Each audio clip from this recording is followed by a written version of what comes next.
2, 3, cric, crac. C'était il y a très longtemps de cela. Je me souviens, c'était au Moyen-Âge. Non loin d'un tout petit village en Italie, il y avait là encore un monstre qui vivait, un dragon. Et s'il vivait encore, c'était parce que c'était le plus intelligent, le plus rapide et le plus méchant de tous les monstres. Il avait des petites dents qui étaient prêtes à dévorer tout ce qu'il voyait. Ce monstre, c'était la terreur du village. Il avalait les moutons, il avalait les vaches, il avalait les brebis et surtout, il avalait tout rond les petits-enfants. Le seigneur du village s'arrachait les cheveux de désespoir. Hélas, hélas, que puis-je faire? Hélas, hélas, comment puis-je me débarrasser de ce dragon? Alors les chevaliers, quand ils ont entendu le chef du village, aussitôt ils sont arrivés, ils ont dit: moi, grand chevalier, moi je vais aller tuer le dragon. Seulement voilà, ils ont disparu dans la nature, on n'en a plus jamais entendu parler. Et les chevaliers sont peut-être très courageux, mais ils ne sont pas fous. Quand ils ont vu que les autres avaient disparu dans la nature, plus personne ne s'est présenté. Et le seigneur du village s'arrachait les cheveux de désespoir. Oui, mais dans un village, il y avait une petite maison, et dans cette maison, il y avait une femme. Elle avait mis au monde un enfant. Mais c'était pour le moins un enfant étrange. Il avait d'abord le corps un peu difforme, il avait un regard étonnant, vous savez, un peu comme ces gens qui sont toujours un petit peu dans la lune. Et puis en plus, il ne parlait pas. Sa maman, quand elle l'a vu si fragile dans ses bras, elle a voulu lui donner beaucoup de force et de courage et elle l'appelait Geronimo. Mais les gens du village disaient: Geronimo, Geronimo, Geronimo, l'idiot du village. Et Geronimo, en effet, il était toujours resté avec sa torpeur, il parlait à personne, il était tout seul. Alors les gens du village essaient de lui jeter des pierres pour le faire réagir, mais Geronimo, il continuait son petit bonhomme de chemin, toujours un petit peu dans la lune, toujours plongé dans sa torpeur, et on avait l'impression que rien ne pouvait l'atteindre. Mais ce qu'il y avait de plus étrange dans cette histoire, c'est que tous les matins, Geronimo, il sortait du village, il montait sur une petite colline, et là, il fabriquait des instruments de musique avec tout et n'importe quoi.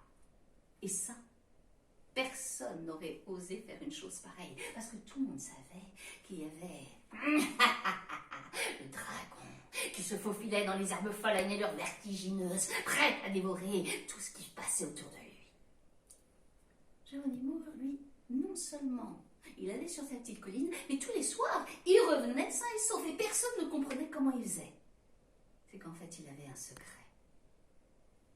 Quand il avait terminé de fabriquer ses instruments de musique, il se mettait à jouer de la musique. Et sa musique était tellement belle, tellement forte, tellement pure, que ça cassait les oreilles du dragon. Et le dragon n'osait pas s'approcher. Personne n'avait entendu plus belle musique. Et ça, personne au monde ne le savait. Le dragon, lui, il était fou de rage.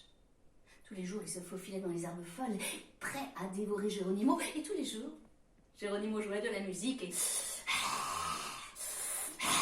il rongeait son frein. Il ne pouvait pas s'approcher. Un jour, pourtant, Geronimo était en train de fabriquer ce qu'on appelle une guitare. Et c'est beaucoup de travail. Il était absorbé par sa tâche, il n'a pas entendu. Derrière lui, le dragon s'est faufilé dans les herbes folles, à une allure vertigineuse, est arrivé derrière son dos, s'est dressé de tout son long, avec ses dents, prêt à le dévorer.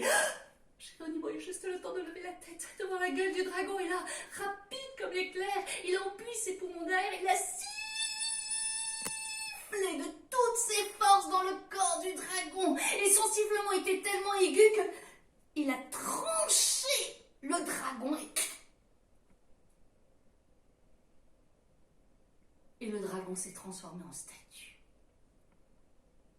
Mais Geronimo, lui, était toujours plongé dans sa torpeur, alors le dragon, ça l'intéressait pas. Mais non, mais pas du tout. Lui, ce qui l'intéressait, c'était sa guitare. Alors, parfois, il est retourné, il a travaillé sa guitare, puis à un moment, il regarde, et puis il voit cette espèce de corps de serpent, cette tête de diable, et puis, comme il aime jouer avec tout et n'importe quoi, il prend un couteau, il s'approche. Coupe la queue du serpent. Il souffle de toutes ses forces à l'intérieur du corps du monstre. Et quand il souffle, le son est tellement fort et puissant que le ciel devient tout noir, que la terre se met à trembler. Le son est épouvantable. Et il souffle, et il souffle, et le son est de plus en plus épouvantable. Et l'orage tonne, et il souffle, et il souffle. Et là, tout d'un coup, il y a quelque chose dans la gueule du dragon qui n'arrive pas à sortir. Et il souffle, et il souffle, et il souffle, et il sort de la gueule du dragon. Tous les enfants qui l'avaient dévoré, qui sortent, qui roulent par terre, ils ouvrent un œil puis deux, et Geronimo, quand il voit ça, d'un seul coup, il sort de sa torpeur, mais il retrouve même un tout petit filet de voix. Qu'est-ce qui vous est arrivé? Mais qu'est-ce qui se passe? Et les enfants racontent, on dit on s'est fait dévorer par le dragon, c'était dégoûtant, puis dans le ventre, c'était tout gluant, c'était... Geronimo, il écoute ça, il dit, mais je crois que c'est moi qui vous ai délivré.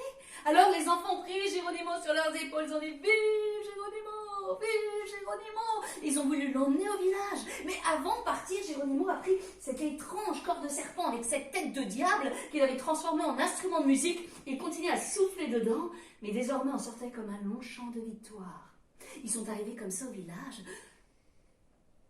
Au village, tous les gens étaient sur le pas de leur porte. Ils avaient senti la terre trembler. Ils avaient vu le ciel s'obscurcir, ils avaient tous très peur. Ils se disaient, ah, ça y est, c'est la fin du monde, au secours, à l'aide. Quand tout à coup, ils ont vu arriver devant eux tous leurs enfants, qui avaient disparu depuis des mois certains. Ils étaient là, en chair et en os. Alors là, ça a été des cris de joie, des embrassements. Oh, que je t'aime, que je suis... Et puis ils ont levé la tête, et puis ils ont vu cette espèce de corps de serpent avec cette tête de diable. Tu as vu? C'est le dragon. Mais non, c'est pas possible. Mais si, je te dis, c'est le dragon. Tu crois qu'il est mort? Je sais pas, faut les voir. Ah, je crois bien qu'il est mort. Attends, je vais les voir, d'accord? Mais t'as raison, il a pas bougé. Et t'as vu à côté, mais... Il y a Geronimo. Tu crois que c'est lui qui a tué le dragon? Mais non, c'est pas possible, il est bien trop bête. Mais si, je te dis, c'est lui qui a tué le dragon. Mais non, mais si, mais non, mais si, mais non, mais si, mais non, mais si, mais non, mais si. Là, tout d'un coup, on entend les pas d'un cheval. C'est le seigneur du village qui descend de son château. Et lui, quand il voit Geronimo, il croise son regard. Il comprend tout de suite. Il s'approche de lui, il le prend dans ses bras et lui dit... Ah, cher enfant, grâce à toi, on va pouvoir enfin vivre heureux. Tu as réussi à tuer ce dragon. Alors écoute-moi, pour cela, je te dois la plus belle récompense du monde. Dis-moi ce que tu souhaites, je te l'offrirai. Geronimo, il était tout intimidé, avec son tout petit filet de voile, il dit, ce que je souhaite le plus au monde, c'est de jouer de la musique toute ma vie. Alors le Seigneur lui dit, je vais te faire construire un grand palais où tu pourras mettre tous tes instruments de musique et jouer tout ton soul. Et c'est ainsi que Geronimo, celui qu'on appelait l'idiot du village, est devenu le plus grand musicien de son époque. Il jouait de plein d'instruments de musique, mais son instrument préféré, c'était un drôle d'instrument, avec un corps de serpent et une tête de diable. Et cet instrument, il existe encore aujourd'hui. On l'appelle le cornet à bouquin. Et l'on dit que l'on sort de la bouche de cet instrument des sons presque angéliques.